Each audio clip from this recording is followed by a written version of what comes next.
இந்த நாளிலும் உங்களோடு கூட பேசும்படியாய் தேவன் கொடுத்த இந்த நல்ல வார்த்தைக்காக அவரை நன்றியோடு கூட சொஸ்தரிக்கிறேன். இதற்கு ஒரு வசனத்தை எடுக்க முடியலனாலும் இதற்கு ஒரு டாபிக்கை கொடுக்கலாம். பாழானவைகளை கட்டுகிறவர்கள், பாழானவைகளை கட்டுகிறவர்கள். பிரியமானவர்களே, ஆபிரகாமை தேவன் அழைக்கும் பொழுது உன் பெயரை நான் பெருமைப்படுத்துவேன், நீ ஆசீர்வாதமாய் இருப்பாய் என்று அவர் சொன்னார். ஆசீர்வாதமாய் இருக்கும்படியாய் கர்த்தர் அவரை அழைத்தார்.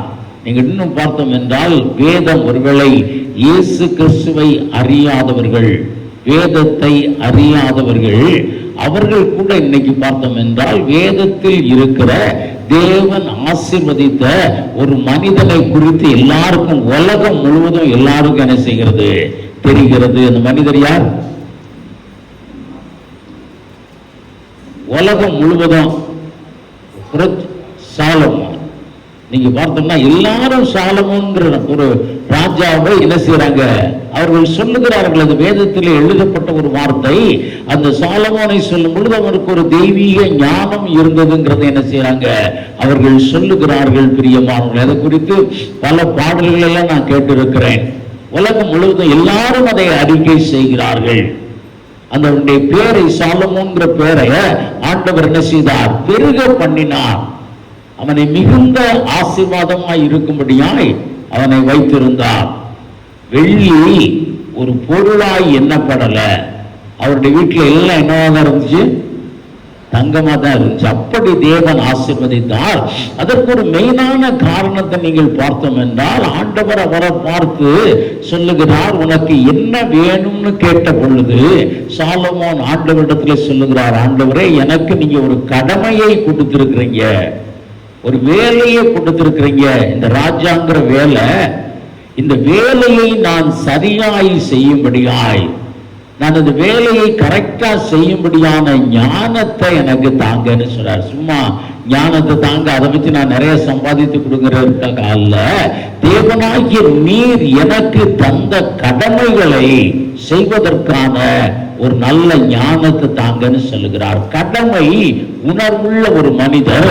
அதனாலதான் தேவன் அவரை என்ன செய்தார், ஆசீர்வதித்து பெருக பண்ணார். பின்னால அவர் விழுந்து போனார், அது வேற காரியம். ஆனாலும் அவர் கேட்டதுடைய நோக்கம் இதுதான். அவர் கேட்ட காரியம் ஆண்டவருக்கு பிரியப்படுத்தினது மாத்திரமல்ல, அவர் கேட்ட நோக்கம் ஆண்டவரை என்ன செய்தது, பிரியப்படுத்தினதுனாலே என்ன செய்தார், அவர் அப்படியாய் தேவனதை தந்தார். அவர் கேளான ஐஸ்வர்யம் எல்லாவற்றையும் அவர் கொடுத்தார். பிரியமானவர்களே, ஏனென்றால் ஒரு கடமை, ஆண்டவர் நமக்கு கொடுத்த கடமைகளை சரியாய் செய்யணுங்கிற ஒரு எண்ணம் நமக்குள்ளாய் வர வேண்டும். இந்த நாளிலே நம்ம எல்லாரையும் தேவன் அழைத்தார், அழைத்தார், ஆவியின் அபிஷேகத்தை கொடுத்தார், வரங்களை கொடுத்தார், எல்லாத்தையும் கொடுத்தார்.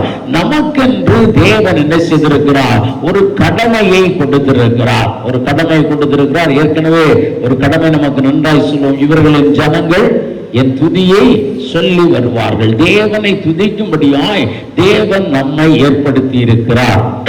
ஆனாலும் இந்த நாளிலே இன்னும் நம்ம எல்லாருக்கும் ஒரு டியூட்டி இருக்கிறது. எல்லாருக்கும் என்ன செய்கிறது, ஒரு கடமை என்று கர்த்தர் வைத்திருக்கிறார். ஏசாயா தீர்க்கதரிசியின் புஸ்தகம் 58ஆம் அதிகாரம் 12ஆம் வசனம்.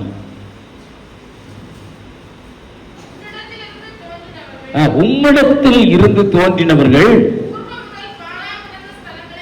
பூர்வ முதல் பாழாய் இருந்த ஸ்தலங்களை கட்டுவார்கள். அல்லேலூயா. அவர் சொல்லுகிறார், உம்மிடத்தில் இருந்து தோன்றின மக்கள், உம்முடைய ஜனங்கள் என்ன செய்வாங்க, ஆதி காலம் முதல் பாழாய் கிடந்த அந்த இடங்களை என்ன செய்வார்களாம், கட்டுவார்கள். அல்லேலூயா.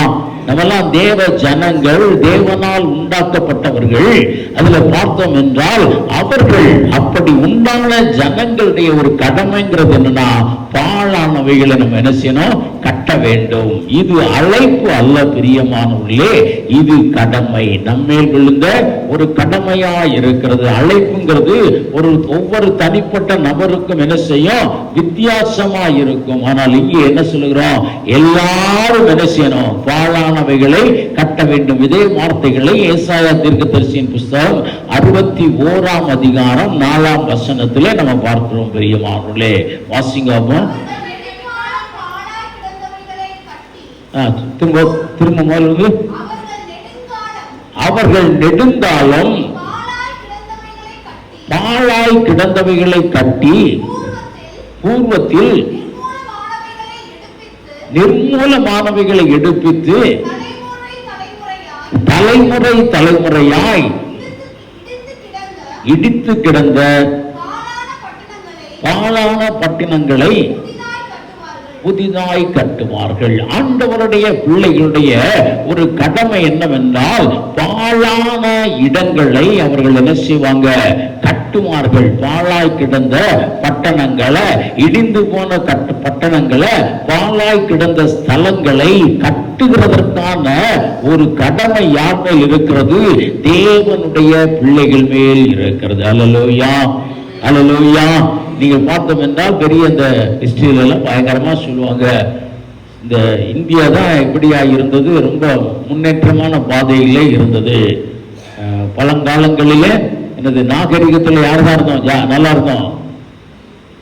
தமிழ நாகரிகம் இன்னும் சொல்லலாம், ஹிஸ்டரியில மெசபத்தோமியாவா ஏதோ ஒரு இடத்துல ஒரு நாகரிகம், இந்து சமவெளி நாகரிகம், இதுதான் பெரிய காரியமா இருந்ததுன்னு பார்த்தோம் என்றால், நம்ம ஒரு சரித்திரத்தில் பார்க்கிறோம் இந்த இந்தியா தான் எப்படி இருந்ததுன்னா ஒரு பார்பாரியன் குரூப்பா இருந்தது, ஒரு பாழான இடமாய் கிடந்தது, ஒரு பாழான மக்கள் வசிக்கிற இடமாய் இது இருந்தது. பிரியமானவர்களே, அநேக விதமான எனது ஒரு பழக்கங்கள், பழக்க வழக்கங்கள் பார்த்தோம் என்றால், இந்த உடன்கட்டை ஏறுதல், இன்னும் தீண்டாம, இப்படியான நிறைய பழக்கங்கள் என்ன செய்தது? இந்தியாவில் இருந்தது.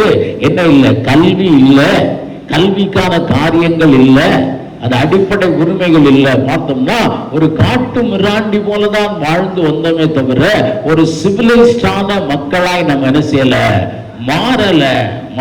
அதனாலதான் இந்த பாழான ஸ்தலங்களை கட்டும்படியாய் எங்க வந்தாங்க? தேவனை அறிந்த அவருடைய பிள்ளைகள் இந்த இந்தியாவிற்கு வந்தாங்க. போன வாரம் நம்ம மாதவன் அவர்கள் போயிட்டு வந்த காரியங்களை சொல்லும் பொழுது என்ன சொன்னாங்க?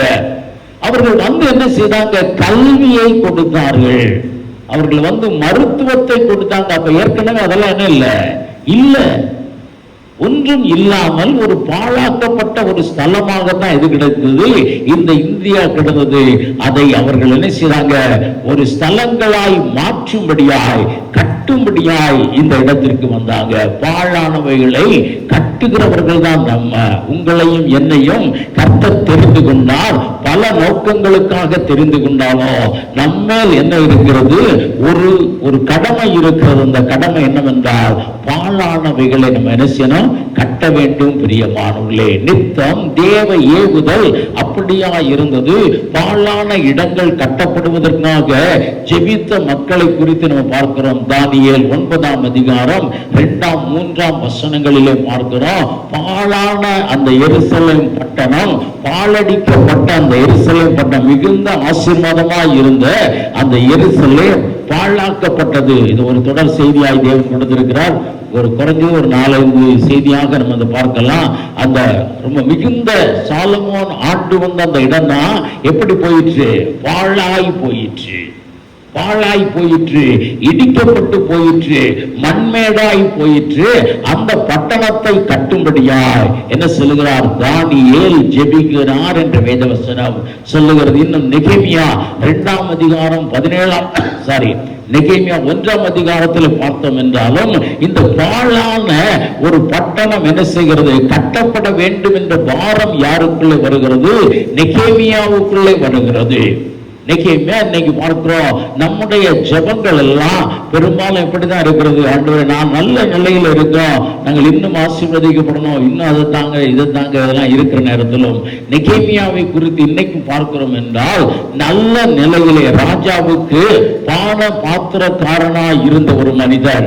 பான பாத்திரக்காரன்னா ராஜாவுக்கு ரொம்ப ட்ரஸ்டியான ஒரு மனிதர், ட்ரஸ்ட்வொர்த்தி என்றால் அவன் கையிலிருந்து வாங்குகிற பானத்தை தான் ராஜா குடிப்பார். மற்றவங்க கொடுக்குறது விஷயம் இருக்கணும், அந்த மாதிரிலாம் இருக்கிறதுனால ஒரு நம்பிக்கைக்கு பாத்திரமான ஒரு மனிதனை வைத்திருப்பா. அப்படி இருந்த நெகேமியா அங்கு இருந்து கொண்டு என்ன செய்கிறார்? அந்த உதறி விட்டு அவர் பாழான பாழானவைகளை கட்டும்படியா என்ன செய்கிறார்? கடந்து போகிறார். அவர் பாழானவைகளின் மேலே நமக்கு எப்படி இருக்க வேண்டும்? ஒரு பாரம் இருக்க வேண்டும். நமக்கு கொடுக்கப்பட்டிருக்கிற கடமைகளிலே பாழான இடங்களை கட்டுகிறது நமக்கு ஒரு பணியாய் இருக்கிறது. பிரியமானவர்களே, பாழாய் போன ஒரு மனிதனை கட்டுகிற ஒரு காரியம் நம்ம வேதத்தில் பார்க்கிறோம். ஆண்டவராகிய இயேசு கிறிஸ்து வரும் பொழுது கல்லறைகளிலிருந்து ஒரு மனிதன் புறப்பட்டு வந்தான். அவன் தன்னைத்தானே காயப்படுத்தி கொண்டான். அவன் நிர்வாணியாய் இருந்தான். அவன் ஒன்றும் அணியல. அவனுக்கு புத்தி சுவாதீனம் இல்லாம இருந்து சொல்ல போனா அவன் பாழாய் கிடந்த ஒரு மனிதனாய் இருந்தான். ஆண்டவர் நிறைய அற்புதங்கள் செய்திருந்தார். அந்த பாழான மனிதனை திரும்ப எடுத்து என்ன செய்கிறார்? கட்டுகிறார். அவனுடைய வாழ்வை கட்டுகிறார். பிரியமானவர்களே, இப்படியாய் பல காரியங்கள் ஆண்டவர் செய்த அற்புதத்திலே பாழானவைகளை கட்டுகிற ஒரு காரியம் அப்படியா அவரிடத்துல இருந்தது. இதுதான் வேதத்துல நம்ம திரும்ப திரும்ப பார்த்து கொண்டிருக்கிறோம். அதனாலதான் இங்கே சொல்லப்பட்டிருக்கிற காரியம், நீங்கள் பாழானவைகளை கட்டுவீர்கள். நீங்கள் பாழானவைகளை கட்டுவீர்கள். நமக்கென்று ஒரு காரியம் இருக்கிறது. பாழானவைகளை நம்ம என்ன செய்ய முடியும்? கட்ட முடியும். இந்த நாளிலும் அதை குறித்து பார்க்கலாம். பாழான மனிதன், பாழான குடும்பங்கள், பாழான ஸ்தலம், பாழான நாடு, இப்படியாய் பல இருந்து கொண்டிருக்கிற இந்த நாளிலும் நம்ம ஒருவேளை நல்ல ஒரு இந்தியா அடுத்து எங்கேயோ லக்க நோக்கி என்ன செய்கிறது? லக்க நோக்கி போகுதுன்னு சொல்லி அரசியல்வாதிகள், மந்திரிகள் எல்லாரும் சொல்றாங்க. இந்த நாளிலே நம்ம சகோதரர் ஜெப குறிப்பு சொன்னதுல அவர் என்ன பார்த்தார்? ஆணவ கொலைகள், இன்னும் ஊழல், இன்னும் மதுபானம், இன்னும் போதை பொருட்கள், இதெல்லாம் எது? ஒரு பாழான இடத்துல தோன்றுகிறவர்கள். அப்ப இன்னும் தேசம் ஏதோ பெரிய ஒரு 4 கார் ஃபேக்டரி வந்தோம்னா தேசம் முன்னேறிச்சுன்னு சொல்ல முடியாது. முன்னேற்ற பாதையில போச்சுன்னு சொல்ல முடியாது. 4 கம்ப்யூட்டர் வந்தோம்னா முன்னேற்ற பாதையில இருக்குன்னு சொல்ல முடியாது. அது பாழாய் கிடக்கிறது. இங்குள்ள விளைநிலங்கள் பாழாய் கிடக்கிறது. இங்குள்ள விளைநிலத்தில் வேலை செய்கிற மக்கள் பாழாய் கிடக்கிறாங்க. பாழாய் கிடக்கிறாங்க. அப்படியாய் பாழாய் கிடக்கிற அவர்களை கட்டுவது நம்முடைய பணியாய் இருக்கிறது. நம்முடைய பணியாய் இருக்கிறது. இந்த நாளிலும் இதற்கு ஆதாரமாய், முதல்ல இந்த பிரசங்கத்திற்கு ஆதாரமாய் 2 ராஜாக்கள் புஸ்தகம் 2ஆம் அதிகாரம் 19ஆம் வசனத்தை நம்ம பார்த்தோம் என்றால், சகோதரர்களே ஆவர்த்து வாசிக்க.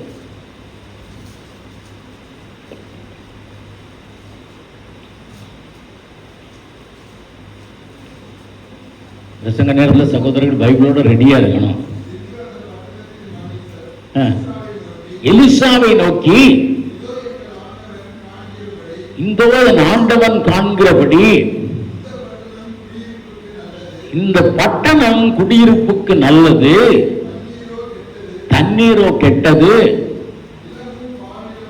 நிலமும் பால் நிலம். இங்கே பார்க்கிறோம், அங்கே குடியிருக்கிற தீர்க்கதரிசியின் புஸ்தகம் புத்திரர்கள் வந்து என்ன செய்யறாங்க? எலிசாவிடத்துல வருகிறாங்க. ஆண்டவரே, இந்த இடம் ஒரு பால் நிலமா இருக்கிறது, ஒரு பாழான நிலமா இருக்கிறது, தண்ணீரும் கெட்டதா இருக்கிறது. நீங்க இதை சரி செய்ய வேண்டும், இந்த பாழானதை திரும்ப எடுத்து கட்ட வேண்டும் சொல்லி யார் இடத்துல வருகிறாங்க? எலிசாவிடத்திலே வருகிறார்கள். பாழான நிலம் அப்படின்னா அதுல என்ன விதைத்தாலும் என்ன செய்யாது? வளராது. It's a barren land. என்ன விதைத்தாலும் அது வராது. சில நிலங்கள் அப்படியா இருக்கிறது. அதுல விதைத்தவர்கள் என்ன செய்யாது? வராது. தேவன் நம்ம நல்லா இருக்கணும்னு நமக்கு ஒரு ஆசீர்வாதத்தை கொடுத்தார் என்றால், நம்ம பாழான நிலமா இருப்போம் என்றால் அந்த ஆசீர்வாதம் என்ன செய்யாது? பெருகாது. அந்த ஆசீர்வாதம் பெருகாது. பிரியமானவர்களே, பாழான மனிதர்கள் கட்டும்படியான இடம். அவர்கள் தீர்க்கதரிசியின் புத்திரர்கள். தீர்க்கதரிசியின் புத்திரர்கள்னா அவங்க என்னன்னா, ஆண்டவர் உபயோகப்படுத்தணும் சொல்லி ஆண்டவரை மாத்திரம் சேவிப்பவர்களாய் இந்த உலகத்தை விட்டவர்களா என்ன செய்றாங்க? எல்லாரும் ஒரு இடத்துல அமர்ந்து அவர்கள் ஆண்டவரை நோக்கி ஜெபித்துக் கொண்டிருப்பாங்க. அதுதான் அவர்களுடைய கூட்டம். அப்படிப்பட்டவர்கள் யாரிடத்துல போகிறார்கள்? பாழான ஒரு இடம் கட்டப்படும்படியா யாரிடத்துல போகிறார்கள்? எலிசாவிடத்துல போகிறார்கள். என்றால் அவர்கள் அறிந்திருந்தாங்க, எலிசா தீர்க்கதரிசி இந்த பாழானதை என்ன செய்ய முடியும்? மாற்ற முடியும். இந்த பாழானதை மாற்ற முடியும். பாழானதை எலிசா மாற்றினாரா? அந்த பகுதி சொன்னது மாற்றினார். ஆனால் அதற்கு நிறைய உபகரணங்கள் அவருக்கு என்ன செய்யப்பட்டது? தேவைப்பட்டது. என்ன உபகரணம் தேவைப்பட்டது? இவர்களுக்கு பாழான இடத்தை கட்டுகிற ஒரு மனிதர் தேவைப்பட்டார். அந்த மனிதனுக்கு என்ன தேவைப்பட்டது? என்ன தேவைப்பட்டது? நம்ம இதெல்லாம் படிச்சிருக்கோம்.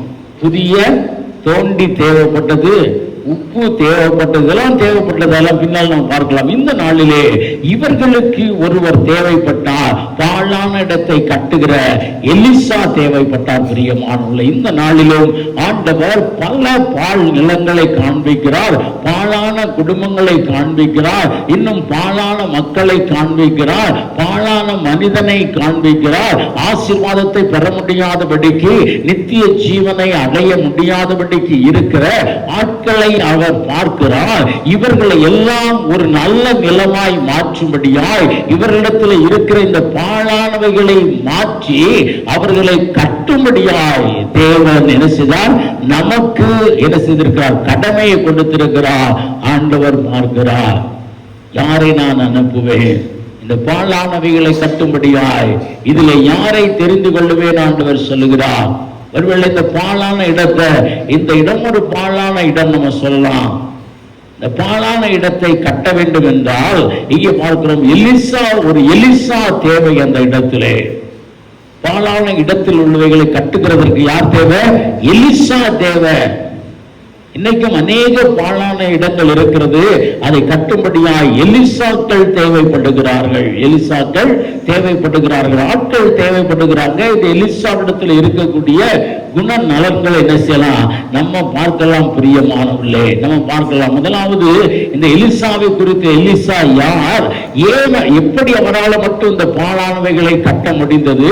பாழ் தேசத்தில் இருக்கக்கூடிய இந்த தேசத்தை செழிப்புள்ள தேசமாய் அவர் எப்படி மாற்றினார்? இன்னும் பார்த்தோம் என்றால் தண்ணீரோ நல்லது அல்ல என்று அவர்கள் சொன்னார்கள். இந்த தண்ணீரை மதுரமுள்ளதாய் அல்லது குடிக்கிறதற்கு நல்லதாய் இவர் எப்படி மாற்றினார் என்று பார்ப்பதற்கு நம்ம பார்க்கிறோம். இந்த எலிசாவிடத்திலே காணப்பட்ட குண நலன்களை பார்க்கிறோம். அப்படிப்பட்ட மனிதர்களை தான் ஆண்டவர் என்ன செய்து கொண்டிருக்கிறார்? தேடி கொண்டிருக்கிறார். முதலாவது அவரிடத்தில் காணப்பட்ட காரியம், அழைப்பிற்காக எல்லாவற்றையும் விட்ட ஒரு மனிதர் எலிசா என்று வேதம் சொல்லுகிறது.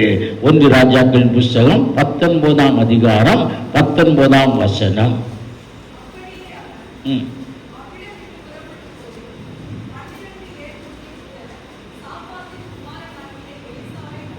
எலிசாவை கண்டால்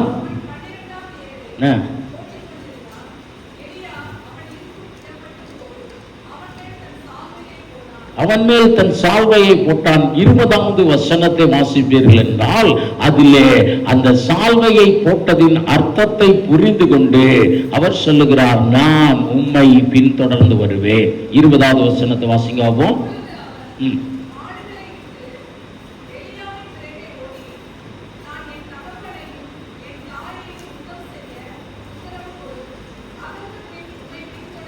உம்மை பின்தொடர்வேன். அந்த அழைப்பை புரிந்து கொண்டு அவர் சொல்லுகிறார், நான் உம்மை பின்தொடர்வேன். சாதாரண ஒரு மனிதன், எலியாவே ஆதியும் இல்லாத அந்தமும் இல்லாத மனிதனை யாக்கோபு நிருபத்தில் என்ன சொல்லப்பட்டிருக்கிறது? எலியா என்பவர் நம்மை போல பாடுள்ள ஒரு மனிதர் என்று. இங்கே பார்க்கிறோம், ஒரு சாதாரண உலக பிரகாரமான ஒரு மனிதனாகிய எலிசாவை கொண்டு பாழான நிலத்தை நல் நிலமாய் கர்த்தர் என்ன செய்கிறார்?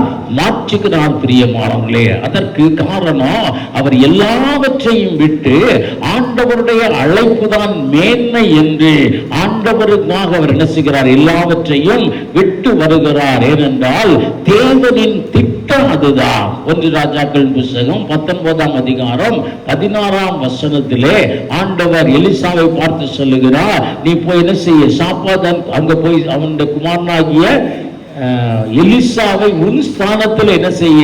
தீர்க்கதரிசியாய் அபிஷேகம் பண்ண. தேவ திட்டம் அதுதான். எலிசா தோன்ற வேண்டும், பாழானவைகளை கட்டுகிற ஒரு அதிகாரம் உடையவனாய், பாழானவைகளை கட்டுகிற ஒரு கிருபை நிறைந்தவனாய் எலிசா வேணுங்கிறதா யாருடைய திட்டமாய் இருந்தது? தேவ திட்டமாய் இருந்தது. பிரியமானவர்களே, அழைக்கப்படுவதற்கு முன்பாகவே தேவன் அவன் பேரிலே ஒரு நோக்கத்தை வைத்திருந்தார். வேதத்தில் பவுல் சொல்லுகிறார், தாயின் கருவில் இருக்கும் பொழுது தேவன் எனக்காக என்ன செய்தார்? திட்டங்களை வைத்திருந்தார் பார்க்கிறோம். இன்னும் பழைய ஏற்பாட்டில் பார்த்தோம்னா, ஆண்டவர் கருவில் இருக்கிற பிள்ளைகள் வெளியே வருகிறதற்கு முன்பாகவே ஆசீர்வதிக்கும்படியாய் தேவர் யாக்கோபை தெரிந்து கொண்டார் என்று. நம்ம ரட்சிக்கும் பொழுது, ரட்சிக்கப்படும் பொழுது அல்லது ரட்சிக்கப்படுகிறதற்கு முன்பாகவே தேவன் நமக்கென்று ஒரு திட்டத்தை வைத்திருந்தார். இவன் பாழானவைகளை கட்டுகிறவன் என்ற ஒரு கடமையை கர்த்தர் கொடுத்தார். அல்லேலூயா, அல்லேலூயா.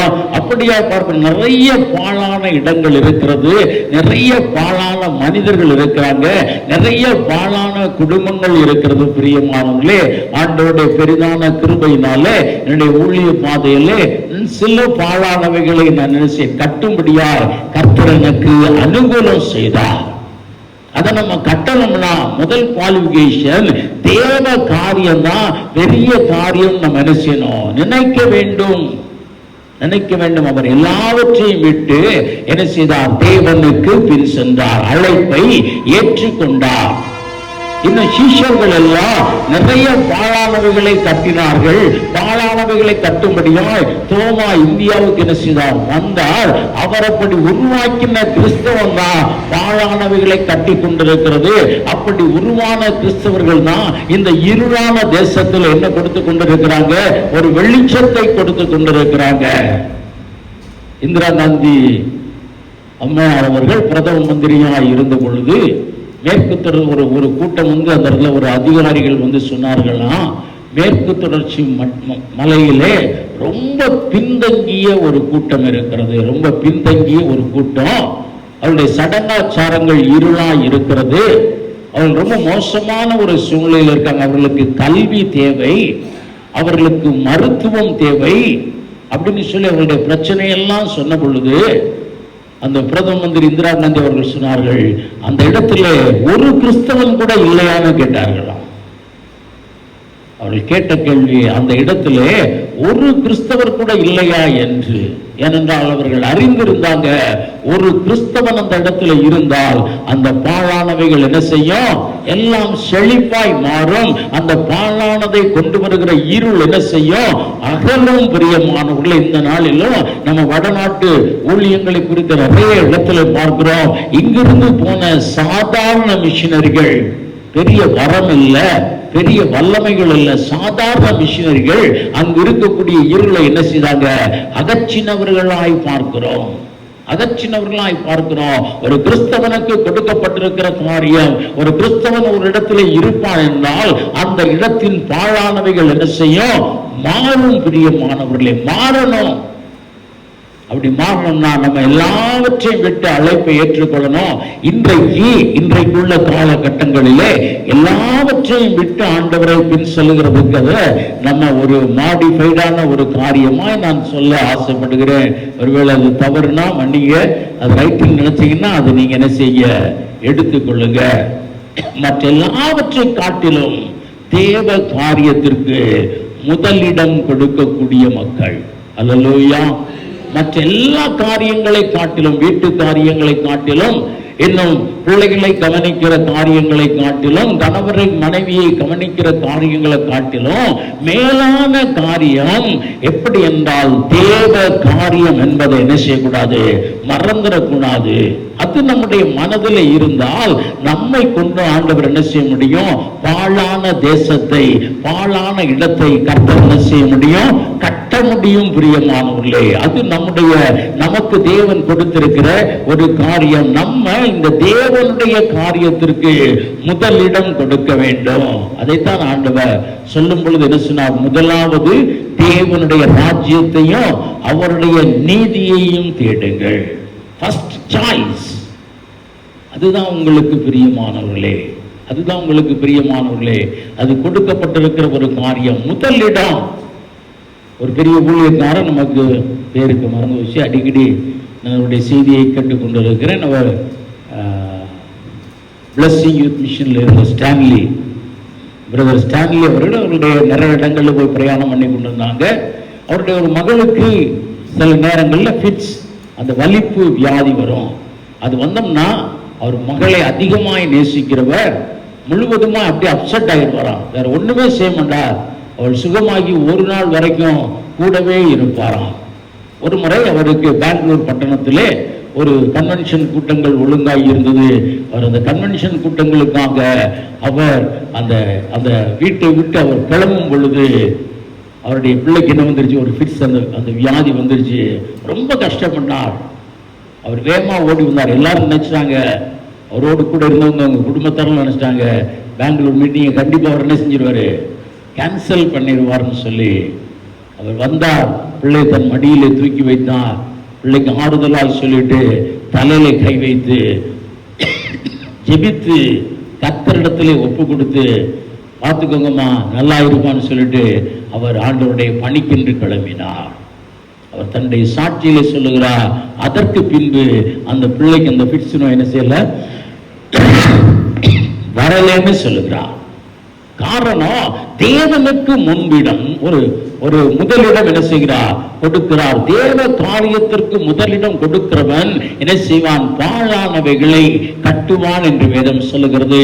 இந்த எலிசா தேவ காரியத்திற்கு முதலிடம் கொடுத்தால் பெற்றோரோடு கூட இருந்து அவர்களோடு கூட பணியாற்றுவதை விட இன்னும் அவர்களுக்கு ஒத்தாசையாய் நிலங்களை விழுது இந்த உலகத்தின் காரியங்களிலே மேன்மையானதை அவர் பெற்றுக்கொள்வதற்கு மேலாக எதை நினைத்தார், தேவனுக்காக ஒரு வேலைக்காரராய் இருப்பதை அவர் என்ன செய்தார், தெரிந்து கொண்டார். மோசேயின் பேரையும் இன்று வரை வேதத்திலே சொல்லுகிறது என்றால், எபிரேயருக்கு எழுதிய நிருபத்திலே சொல்லி இருக்கிறது, அவர் பார்வோன் அரண்மனையில் இருக்கிறதை காட்டிலும் தேவனுடைய பிள்ளையாய் கஷ்டப்படுவதை தெரிந்து கொண்டார். அதனாலதான் அவராலே பல காரியங்களை செய்ய முடிந்தது. இன்னைக்கு நம்முடைய வாழ்க்கையிலும் நமக்கு இந்த கடமை கொடுக்கப்பட்டிருக்கிறது. இந்த பாழானவைகளை கட்டுகிற ஒரு கடமை கொடுக்கப்பட்டிருக்கிறதுங்கிறத நம்முடைய இருதயத்தில் நம்ம என்ன செய்யணும், உணர வேண்டும். தேவ காரியங்களுக்கு என்ன செய்யணும், முதலிடம் கொடுக்க வேண்டும். தேவ காரியத்திற்கு தான் முதலிடம் கொடுக்க வேண்டும். இன்றைக்கு பார்க்கிறோம், நம்ம அதை அதிகமாய் செய்ய முடியாத ஒரு சூழ்நிலையில் இருக்கிறோம். அதை செய்வோம் என்றால் பெரிய காரியம் உண்டாகும். நான் இதை சொல்லும் பொழுது நமக்கு தெரியும், சகோதரர் அகஸ்டின் ஜெபகுமாரை பற்றி நம்ம எல்லாருக்கும் தெரியும். அவர் போட்ட சாட்சிகளை நம்ம வாசித்திருக்கிறோம். பாழான இடத்தை கட்டும்படியாய் ஆண்டவர் அவர் என்ன செய்தார், அழைத்தார். அவர் இந்த நெகேமியாவை போல ஈஸ்ட் இந்தியா கார்பரேஷன்ல நல்ல ஒரு வேலையில் இருந்தார். அவர் பிடெக் முடித்தவர். ஒரு ஃபாரின் கம்பெனில அந்த காலத்துல பிடெக் முடிச்சு அதில் வேலை பார்த்தவர். அவரை நம்பித்தான் அவருடைய குடும்பம் இருந்தது. அவருடைய குடும்பத்தில் 3 சகோதரிகள். 3 சகோதரிகளின் திருமண காரியம் இவர் இனி சம்பாதித்து அதுல வருகிறது மூலம்தான் நடக்க முடியும். அப்படிப்பட்ட நேரத்தில் ஆண்டவர் சொல்லுகிறார், அங்கே பீகார்ல என்னது ஒரு இடம் இருக்கிறது, அந்த இடம் பாழாய் கிடக்கிறது, அந்த இடத்தை கட்டும்படியா என்ன செய்ய, நீ இந்த வேலையை விட்டு போன்னு சொல்லுகிறார். அவர் அதற்கு கீழ்ப்படிந்தார். அவர் சொல்லும் பொழுது, அவர் நேரடியான சாட்சிகளை பகிர்ந்து கொள்ளும் பொழுது சொல்லுகிறார், அங்க போனோம்னா அந்த அழைப்பை பெற்றுக்கொண்டு வீட்டுக்கு போகிறார். அந்த கிராமமே அவர் என்ன செய்கிறது, தூஷிக்கிறது. அதெல்லாம் அவசியம் தானா? 3 தங்கச்சிமார்ல நினைச்சு பாரு, உங்க அப்பா அம்மாவை நினைச்சு பாரு, இனி செய்ய வேண்டிய கடமைகளை நினைத்துமா. இப்படித்தான் எல்லாம் சொல்லுகிறாங்க. அவர் அதெல்லாம் காதுல வாங்கல. போய் தன் தகப்பனிடத்துல தேவன் சொன்ன காரியத்தை சொன்னும் பொழுது அவர் சொன்னாராம், ஆண்டவர் உன்னை அழைப்பார் என்றால் அதை மேன்மையாய் நினைன்னு சொன்னாராம். இன்றைக்கு பிரியமானவர்கள், ஒருவேளை ஈஸ்ட் இந்தியா கார்பரேஷன்ல இருந்து நல்லா சம்பாதித்து தன்னுடைய சகோதரிகளை நல்லபடியாய் திருமணம் செய்து கொடுத்து நல்லா இருப்பார் என்றால் அவரை பற்றி நீ பேசுவோமா? இல்லை. தேவ காரியத்திற்கு ஒரு முக்கியத்துவம் கொடுத்தார். தேவ காரியத்திற்கு ஒரு முக்கியத்துவம் கொடுத்து ஆண்டவர் சொன்னபடியே இந்த உலகத்தின் காரியங்களை துச்சமாய் எண்ணினார். பிரியமானவர்களே, உலகத்தின் காரியங்களை துச்சமாய் என்ன செய்தார், அவர் கடந்து சென்றார். அவருடைய தங்கச்சிமார்களுக்கு திருமணமாக இருந்துச்சா? ஆயிடுச்சு. அவருடைய வீடு நல்லாம இருந்துச்சா? ஆகிருச்சு. அப்ப தேவனுக்கென்று அவைகளை விடும் பொழுது மிகுந்த ஆசீர்வாதம் உண்டாகும். நம் பேரை பெருமைப்படுத்துகிற தேவ நம்ம ஆசீர்வாதமாய் இருக்கலாம். இந்த எலிசாவிடத்தில் வந்த காரியம் பாழானவைகளை கட்டும்படியாய் தேவன் கொடுத்த ஒரு காரியம்.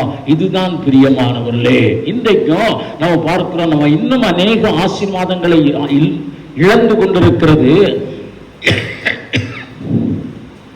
அல்லது இன்னும் அநேக ஆசீர்வாதங்களை பெற முடியாத காரணம் தேவன் நமக்கென்று வைத்திருக்கிற கடமைகளை என்ன செய்யல, நம்ம உணரல. அந்த கடமைகளை அற்பமா எண்ணுகிறோம். எல்லாவற்றையும் உலகத்திற்கு பின்னால்தான் நம்ம வைத்திருக்கிறோமே தவிர தேவ காரியங்களை, தேவன் நமக்கென்று வைத்திருக்கிற கடமைகளை எல்லா காரியத்திற்கும் முன்பாக பிரிஃபரன்ஸ்ல என்ன செய்யல, வைக்கல. நிறைய உலக பிராரமாக காரியமாக சொல்லிக்கிட்டே போகலாம். அது சொல்லணும்னா அது நல்லாமல் இருக்கு. அதனால் இதை பார்த்துக்கொள்ளுங்க, உங்களுக்கே தெரியும். ரெண்டாவது ஒரு காரியத்தை குடித்து பார்க்கிறோம். அழைத்தவரை அவர் உறுதியாய் பற்றி கொண்டார்.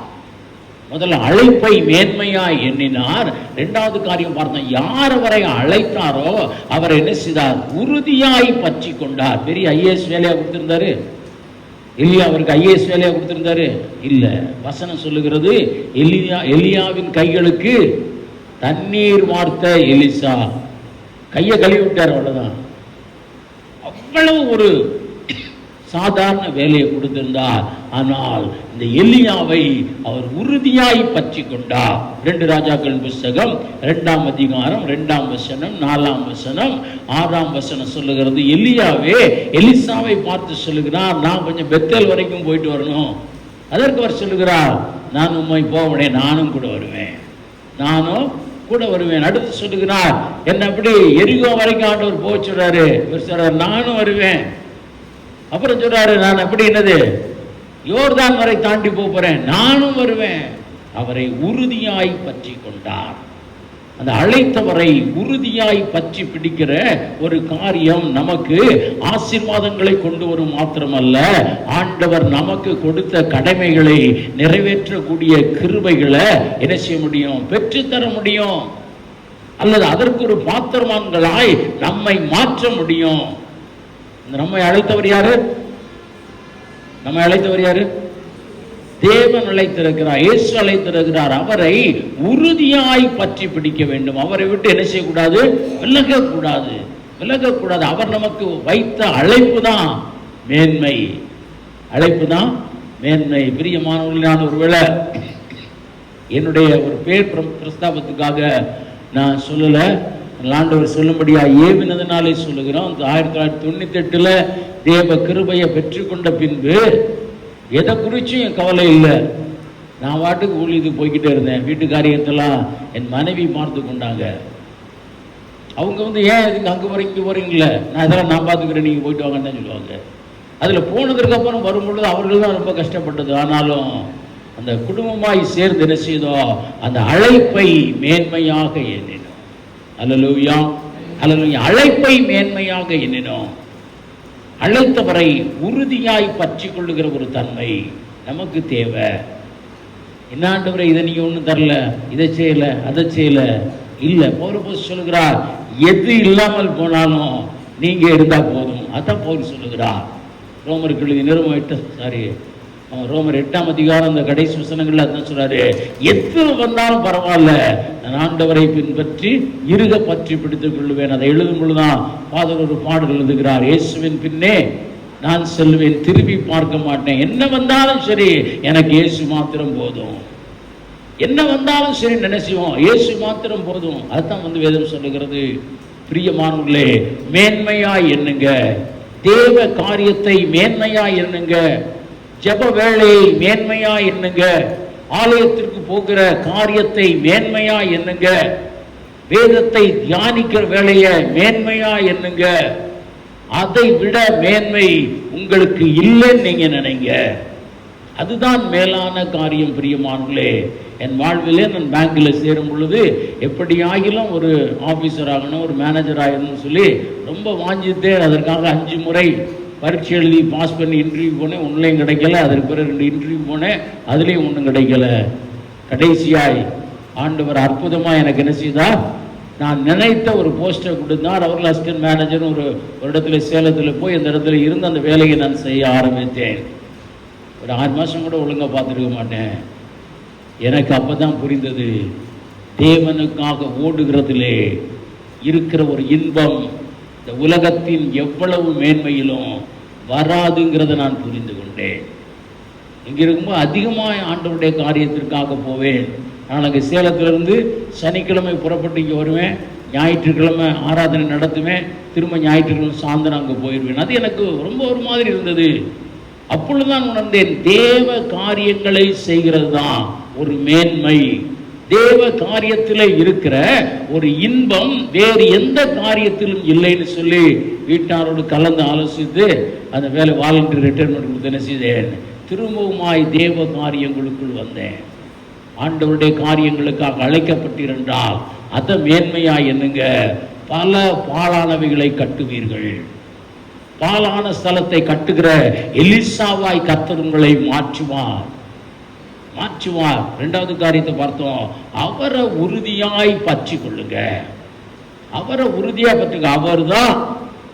அவர்தான், வேற ஒண்ணும் வேண்டாம். எல்லாவற்றையும் விட்டு இந்த எலியாவோடே கூட நடந்து வந்தா. திரும்பவுமாய் தன் பெற்றோரை அவர்கள் பார்க்க போனதாக வேதம் சொல்லல. திரும்பவுமாய் வேறு வேலை காரியமாய் பார்க்க சொல்லல. அவர் சொல்லுகிறார், நீ கொஞ்சம் பெத்தல்ல இங்க உள்ளவங்களோடு கூட இருப்பான். அவர் சொன்னா, இருக்க மாட்டேன், உம்மோடு தான் இருப்பேன். அந்த உறுதியாய் பற்றி கொண்டால் உங்களை தேவர் எலிசாவாய் மாற்றுவார். அல்லேலூயா, அல்லேலூயா. அதே போலதான் பார்க்கிறோம், பவுல் அப்போஸ்தலர் ஆண்டவரை பார்த்த மாத்திரத்தில், இயேசுவை தரிசனத்தில் பார்த்ததிலிருந்து அவரை பற்றி கொண்டார். தாவீது அழகாய் அதில் எழுதுகிறார், பரலோகத்திலே உண்மையில்லாமல் எனக்கு யாரையும் தெரியாதப்பா, நான் வந்தேன்னா உண்மை மட்டும்தான் எனக்கு தெரியும். பூமியிலும் வேறு எதன் மேலும் எனக்கு என்ன இல்லை, விருப்பம் இல்லை எழுதுகிறார்.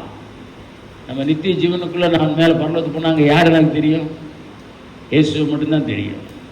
அதனால இங்க இருக்கும் பொழுதும் அவரை மாத்திரம் பற்றி கொள்ளுங்க. அவரை மாத்திரம் பற்றி கொண்டால் வாழ்வின் எல்லா ஆசீர்வாதங்களும் உண்டாகும். அதை நம்ம செய்யணும். உறுதியாய் பற்றி கொள்கிறது குறித்து நம்ம நிறைய செய்திகளை பார்த்திருக்கிறோம். அதனால அதற்குள்ள இன்னும் அதிகமாய் போகணும்னு அவசியம் இல்லை. அவரை உறுதியாய் பற்றி கொள்ளுங்க. தேவனை உறுதியாய் பற்றி கொள்ளுங்க. அவரை பிரியப்படுத்த பாருங்க. உலகத்தின் மனுஷரை பிரியப்படுத்தி ஒன்றும் ஆகாதுங்க, ஒண்ணுமே செய்ய முடியாது. நம்ம வியாதியிலே வந்து ஆறுதல் சொல்லலாம், அந்த வியாதி படுக்கையை மாற்ற முடியுமா உறவினரால? ஒருவேளை நமக்கு ஹெல்ப் பண்ணலாம், ஆனால் அதை மாற்ற முடியுமா? அதை மாற்றுகிறவர் யாருதான்? இயேசுதான். அதனால அவரை உறுதியாய் பற்றி கொள்ளுங்க. ஆண்டவர் தெளிவாய் சொன்னார், இந்த காலே உத்தமமாய் என்னை பின்பற்றினபடியினாலே, என்னை பற்றி கொண்டபடியினாலே அவனுக்கு என்ன செய்வேன், வாக்குத்தத்த பூமியை தருவேன்னு சொன்னா. எப்பொழுதும் என்னை பற்றி கொண்டே இருக்கிறதுனாலே இந்த யோசுவாவுக்கு தலைமை பதவியை தருவேன்னு சொன்னார். தேவனை பற்றி கொள்ளுங்க. சங்கீதக்காரர் அதை சொல்லும் பொழுது சொல்லுகிறார், அவரை அண்டிக் கொள்ளுகிறவர்கள் பாக்கியவான்கள். அவரை மட்டும் பிடித்ததினாலே அழைத்தவரை பற்றி கொண்டார். அழைத்தவர் எங்கெங்கெல்லாம் போகிறாரோ அதை அங்கெல்லாம் யாரும் போனா, எலிசாவும் போனார். அழைத்தவர் என்னென்ன வேலை சொன்னாரோ அதை எல்லாம் யார் செய்தார்? எலிசாவும் செய்தார். அதுதான் வாழ்க்கை நினைத்தார், அதுதான் மேன்மையானது நினைத்தார். அதனாலதான் பாழானவைகளை கட்டும்படியான கிருபையை ஆண்டவர் கொடுத்தார். பாலானவைகளை சரியாக்கும்படியாய், தண்ணீரை ஆரோக்கியம் உள்ளதாய் மாற்றும்படியான ஒரு அற்புத சக்தியை யார் கொடுத்தார்? தேவன் அவருக்கு கொடுத்தார். இன்று அப்படியாய் உங்களையும் கர்த்தர் மாற்ற விரும்புகிறார். உங்களையும் தேவன் என்ன செய்கிறார்? பிரயோஜனப்படுத்த விரும்புகிறார். இந்த சபையும் தேவன் அப்படியாய் பிரயோஜனப்படுத்த விரும்புகிறார். அவரையே பற்றி கொள்ளுவோம். ஜெபந்தான் மேன்மையான நேரம், வேத வாசிப்பு தான் மேன்மையான நேரம், இன்னும் செய்தியை கேட்கிறது தான் மேன்மையான நேரம், ஆலயத்தில் தேவனை ஆராதிக்கிறது தான் மேன்மையான நேரம்னு நம்ம நினைக்கணும் பிரியமானவர்களே. அதை நினைத்து நம்ம செயல்படும். மூன்றாவது ஒரு காரியத்தை குறித்து பார்க்கலாம். நமக்கு ஏற்கனவே இதை தியானித்திருக்கிறோம். 2 ராஜாக்கள் புஸ்தகம் 2ஆம் அதிகாரம் 9ஆம் வசனம்.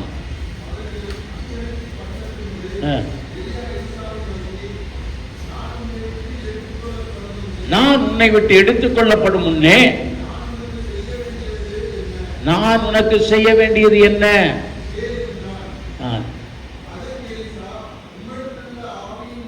உம்மிடத்தில் இருக்கக்கூடிய ஆவியின் வரம் எனக்கு இரட்டிப்பாய் வேண்டும். அதற்கு அவர் சொல்லுகிறார், கடினமான காரியத்தை கேட்டாய், மேலானவைகளை நாடுங்கள். கொலோசியர்கள் எழுதும்போது 3ஆம் அதிகாரத்தில் எழுதுகிறார் பரிசுத்த ஆவியானவர், மேலானவைகளை நாடுங்கள், இந்த உலகத்தில் இருக்கக்கூடியவைகளை அல்ல, மேலானவைகளை நாடுங்கள் என்று சொல்லுகிறார். மேலான காரியத்தின் மேலே நமக்கு என்ன வேணும்? ஒரு நாட்டம் வேண்டும். நமக்கு ஒரு நாட்டம். இயேசுவை அறிந்திருக்கிறோம், நம்ம ரட்சிக்கப்பட்டிருக்கிறோம், பாவமற்ற ஒரு ஜீவியத்தை செய்து கொண்டிருக்கிறோம், அதை வாஞ்சிக்கிறோம். என்னது? பரிசுத்த ஆவியை பெற்றுக் கொண்டவர்களாய் மாறணும். அதன் மேலே ஒரு வாஞ்சை, பரிசுத்த ஆவியை பெற்றுக்கொள்ளணுங்கிற ஒரு வாஞ்சை. இது கொஞ்ச காலத்துக்கு முன்பாக, எனக்கு ஒரு 35 வயசு இருக்கும் போதெல்லாம் எல்லாருக்குள்ளேயும் இருந்தது, எல்லாருக்குள்ளேயும் இருந்தது.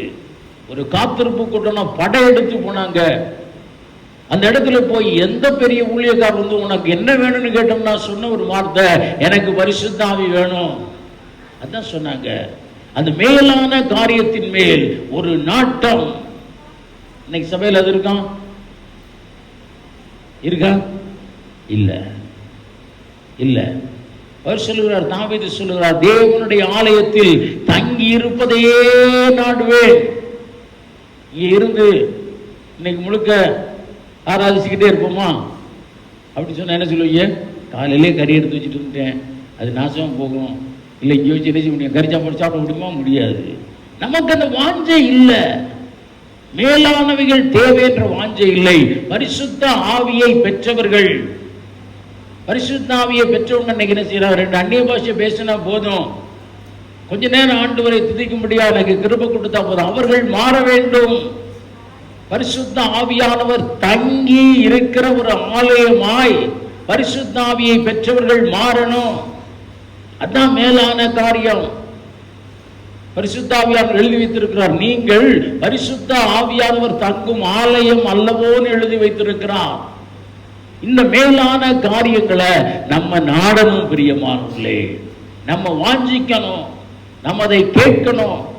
நம்முடைய ஜெபத்திலே வேதம் சொல்லுகிறது, உங்கள் வாயிலிருந்து வார்த்தை பிரவாதத்திற்கு முன்னே உங்கள் தேவைகள் எல்லாம் என்ன செய்திருக்கிறேன்? அறிந்திருக்கிறேன். ஆண்டவர் சொல்கிறார், உங்களை உடுத்து வைத்திருப்பது எவ்வளவு நிச்சயம், உங்களுக்கு ஆகாரம் கொடுக்கிறது எவ்வளவு நிச்சயம். அதெல்லாம் கேளுங்க. எப்ப கேளுங்க? கடைசியில கேளுங்க. முதல்ல தேவனுடைய ராஜ்யத்தையும் அவருடைய நீதியை கேளுங்க. ஆண்டவரே, இந்த பாழானவைகளை கட்ட வேண்டும் என்ற ஒரு பாரத்தை என் உள்ளத்திலே தாங்க. பாழானவைகளை கட்டும்படியான பாரத்தை என் உள்ளத்திலே தாங்க. 1998க்கு முன்பாக நான் மயிலாடுதுறைங்கிற இடத்துல ஒரு டியூட்டிக்காக நான் போயிருந்தேன். ஒரு 52 கோடி ரூபாயை கொண்டு போய் அங்கே போய் ஸ்டேட் பேங்க் ஆஃப் இந்தியாவில் கொடுக்கணும். என்னுடைய வேலை காலையில் 10 மணிக்கு அவங்க சேவை திறக்கும்போது எனக்கு ஒரு கீ இருக்கும், திறந்து அதில் அவங்களுக்கு வேணுங்கிற பணத்தை எடுத்து கொடுத்துட்டு அதை பூட்டிட்டா போதும். அடுத்து நான் 4 மணிக்கு வந்தால் போதும். இந்த 4 மணிக்கு வந்து திரும்ப திறந்து எல்லாத்தையும் உள்ளே வச்சா போதும். இது மட்டும்தான் எனக்கு வேலையாக இருந்தது. நான் அப்படியே போய் அங்குள்ள ஆலயத்தில் ஒரு பாஸ்டர் எனக்கு பழக்கமானார். அவரோடு கூட அந்த ஆலயத்தில் இருந்து ஜெபிப்பேன். அவர் அநேக இடத்திற்கு என்னை அழைத்து சென்றார். அப்போ அபிஷேகம் பெற்றிருந்தேன். நிறைய பாழான குடும்பங்களை காட்டினார். சத்துருவால் பாழாக்கப்பட்ட குடும்பங்கள், சத்துருவால் நிர்மூலமாக்கப்பட்ட குடும்பங்கள். அவர் சொன்னார், இதன் மத்தியில் தான் நான் ஊழியம் பண்ணுகிறேன். 2-3 இடத்துக்கு போய் ஜெபித்தோம், 2-3 பேர் ஆட்களுக்காக ஜெபித்தோம். அதுக்கு பிறகு 40 நாள் முடிஞ்சோன்னு வந்துருச்சு. வந்துட்டேன் நான். அதுக்கு பிறகு நாங்கள் என்ன செய்யலை, போகலை. இப்படியாய் பல ஸ்தலங்கள் உண்டு. இந்த பாழான இடங்கள் கட்டப்படும்படியாய், பாழான தேசம் செழிப்பாகும்படியாய், பாழான குடும்பங்கள் செழிக்கும்படியாய் அந்த ஒரு பாரம் நமக்கு தேவை. அதுதான் மேலானது. ஆண்டவரே அதை செய்யும்படியான கிருபையை தாங்க, அந்த வல்லமையை தாங்க. அதை ஆண்டவரிடத்திலே கேட்கணும். மேலானவைகளை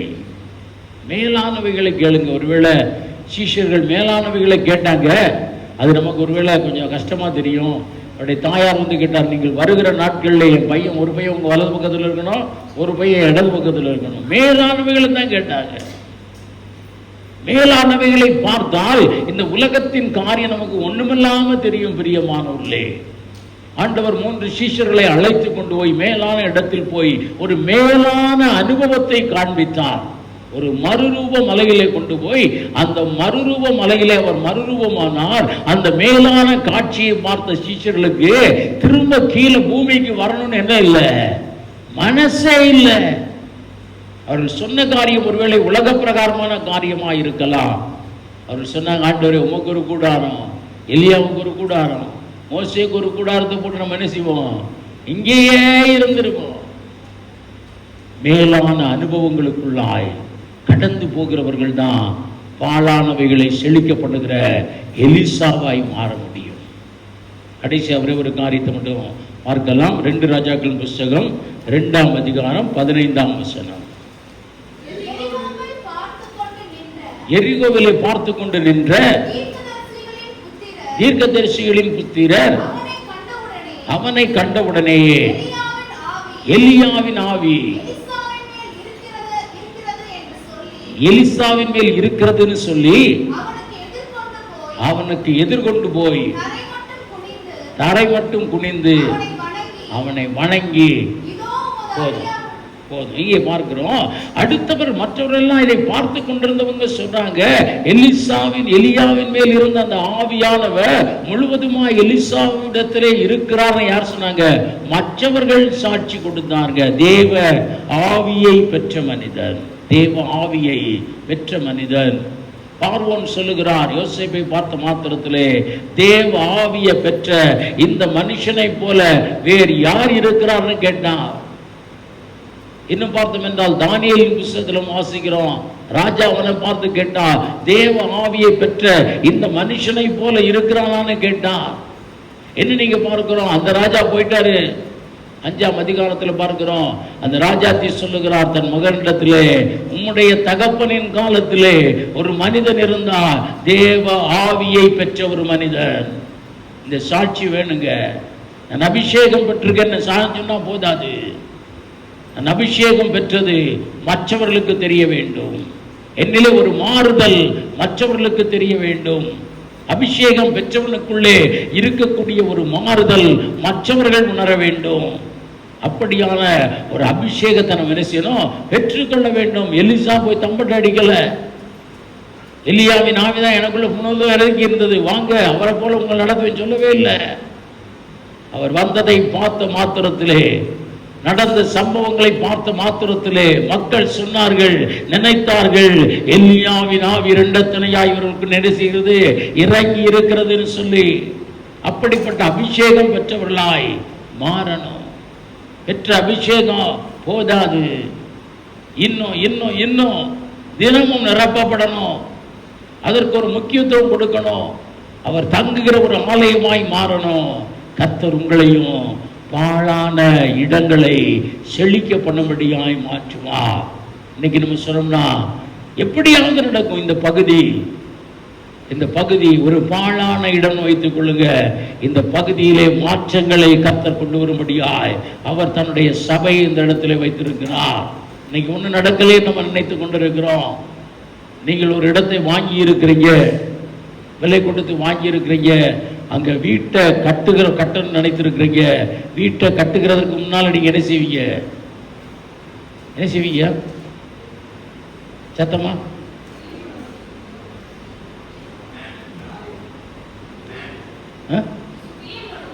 கிளீன் பண்ணுவோம். அதை என்ன செய்வீங்க? முதல்ல சமமாக்குவீங்க. வீடு கட்டும்படியாய் சமமாக்குவீங்க.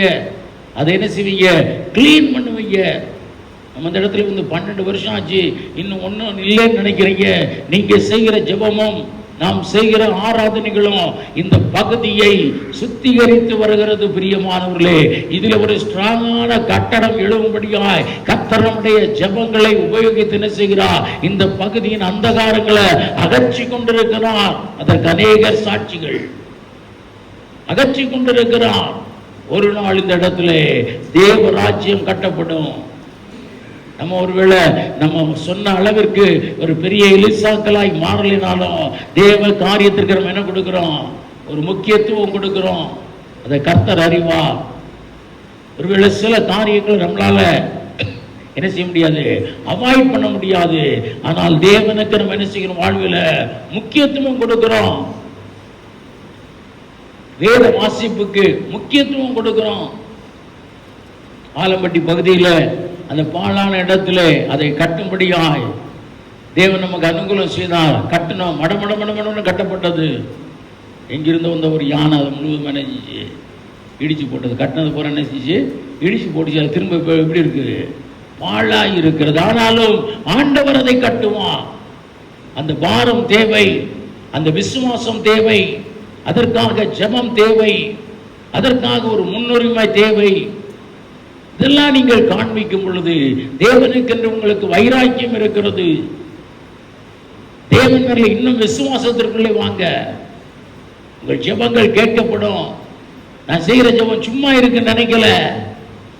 நீ இருக்கிற இடத்துல சுத்திகரிப்பை செய்து கொண்டிருக்கிறது. இயேசுவின் சொல்லும் பொழுது ஒவ்வொரு ஆவியும் கட்டப்படுகிறது. நீ அந்நிய பாஷையில பேசும் பொழுது சத்துருவின் கூட்டம் அங்கிருந்து என்ன செய்கிறது? பயப்படுகிறது. ஒரு நாளிலே அது அகன்று போகும். அகன்று போகும். அதை ஜெயிக்கிறவனாய் கர்த்தர் மாற்றுவான். இன்னும் இந்த பாரத்தை உனக்குள்ளாய் ஏற்று. இருக்கு பாரம், ஆனால் இன்னும் இந்த பாரம் வேணும். அதற்காக ஜெபிக்க முடியாய் ஜெப ஆவிய கர்த்தரிடத்தில் கேளு. நமக்கு இன்னும் மேன்மையான காரியங்களை கொடுத்திருக்கிறார். இந்த இடத்துல இருக்கிற எல்லாரும் ஆண்டவருக்கு ஒரு முன்னுரிமை கொடுத்தவங்க தான், கொடுத்து கொண்டிருக்கிறவங்க தான். காலையிலே தேவனுக்கு தான் முதலிடம் கொடுக்கிறவங்க, வேத வாசிப்புக்கு தான் முதலிடம் கொடுக்கிறவங்க. ஆனாலும் இன்னும் கொஞ்சம் அதிகமாய் கொடுங்க. உங்கள் இடம் பாழா இருக்கிறதா என்னங்கிறத கர்த்தர் அறிவா. அந்த இடம் செழிப்பாய் மாறும்படியாய், அந்த இருளான இடம் ஒரு வெளிச்சமாய் மாறும்படியாய் தேவன் உங்களை ஒரு எலிசாவாய் அந்த இடத்திலே வைத்திருக்கிறார். அதை மறந்து போக வேண்டாம். நீங்கள் சாதாரணமானவர்கள் அல்ல. பாழானவைகளை கட்டுவீர்கள். என்ன பாழானவைகள்? பூர்வம் முதல் பாழானவைகள். இருக்கிற இடம் பல காலங்கள் இருளாய் கிடக்கிற இடம். எத்தனையோ பேர் வந்தும் அந்த இடத்தை மாற்ற முடியல. கர்த்தர் ஒரு எலிசாவாய் உன்னை அந்த இடத்தை நிறுத்தி இருக்கிறார். உனக்கு தேவன் பேரில் வைராக்கியம் உண்டு, மேலானவைகளின் மேல் நாட்டம் உண்டு. நீ அபிஷேகம் பெற்றவன். கொஞ்சம் அதை அனல் மூட்டி எழுப்பிவிடு. ஜெபம் அந்த பகுதியை சுத்திகரித்துக் கொண்டிருக்கிறத கர்த்தர் உனக்கு தரிசனத்திலே காண்பிப்பார். நீ செய்ய வேண்டியதை உனக்கு போதிப்பார். உன்னையும் பாழானவைகளை செழிப்பாக மாற்றும்படியாய் கர்த்தர் உபயோகப்படுத்துவார். கர்த்தர் தாமே அவர் தெரிந்து கொண்ட அவருடைய பிள்ளைகளாகிய உங்களை அப்படியே பிரயோஜனப்படுத்தி அவருடைய திட்டத்தை, தீர்மானத்தை நிறைவேற்றுவார். இதில் பங்குள்ள ஒவ்வொருவரையும் கர்த்தர் ஆசீர்வதிப்பார். தேவன் தாமே அப்படிப்பட்ட கிருபைகளை நமக்கு தருமாறாக. எல்லாரும் தலை தாழ்த்தி தேவன் நோக்கி பார்ப்போம்.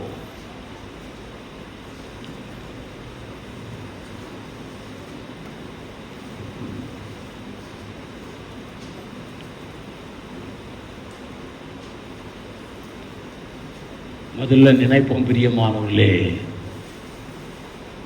நீங்கள் சாதாரணமானவர்கள் அல்ல. சாதாரணமாக உங்களை கர்த்தர் அழைக்கல.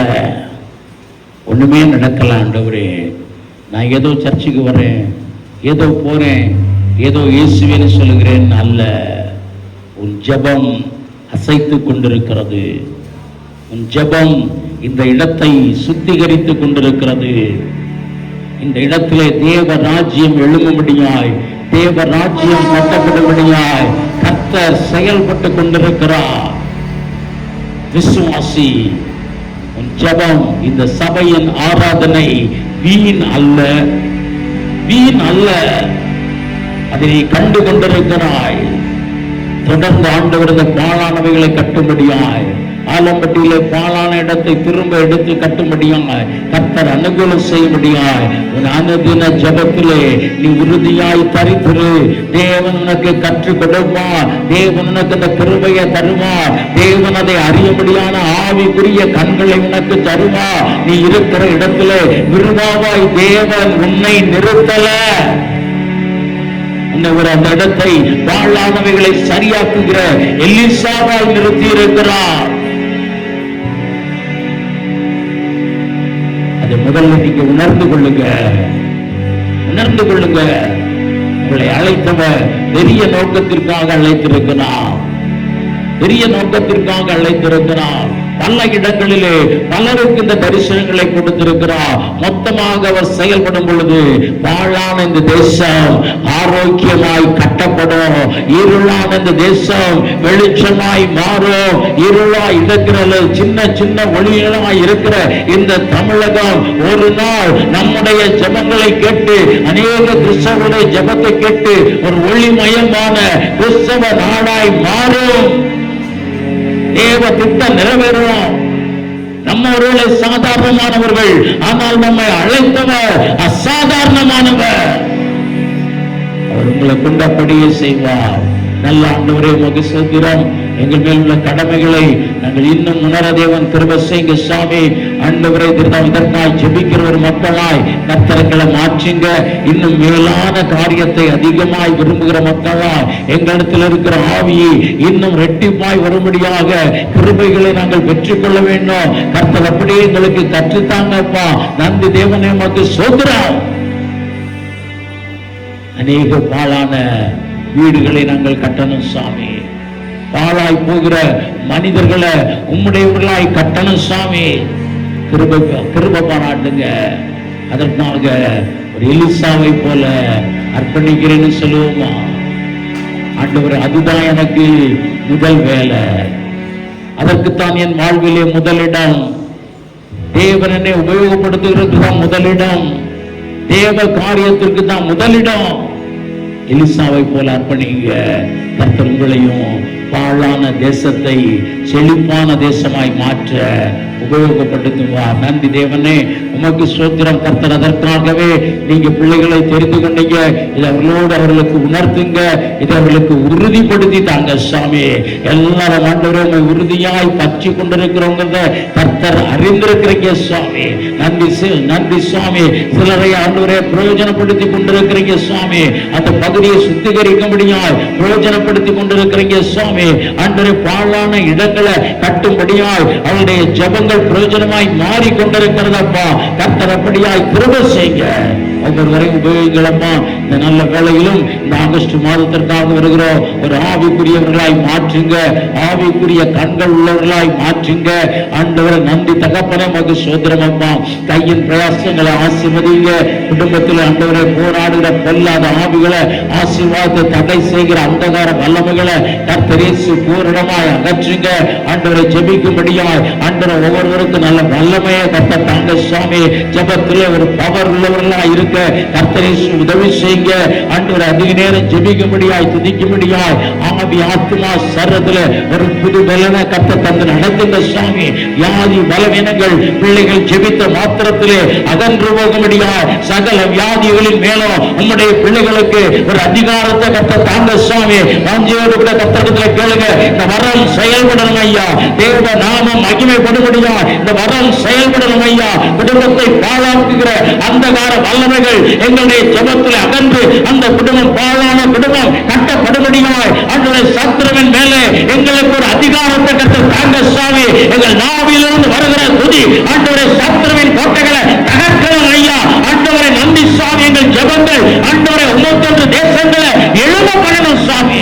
கர்த்தர் அப்படியாக பிள்ளைகளை ஒரு வல்லமை உள்ளவர்களாய் மாற்றுங்க, ஒரு கிருபை பொருந்தியவர்களாய் மாற்றுங்க, ஒரு வரம் பொருந்தியவர்களாய் மாற்றுங்க. ஆவியின் வல்லமையை அதிகமாய் பெற்றவர்களாய் மாற்றுங்க. தேசத்தை அசைக்கிறவர்களாய் மாற்றுங்க. இருக்கிற பகுதியிலே அவருடைய ஜெபம் முற்றும் முடிய அந்தகாரங்களை அகற்றியத அவர்கள் உணர அனுபவம் செய்ய சாமி. கர்த்தரபடியா செய்ய உங்களுடைய பிள்ளைகளை ஆசீர்வதிங்க.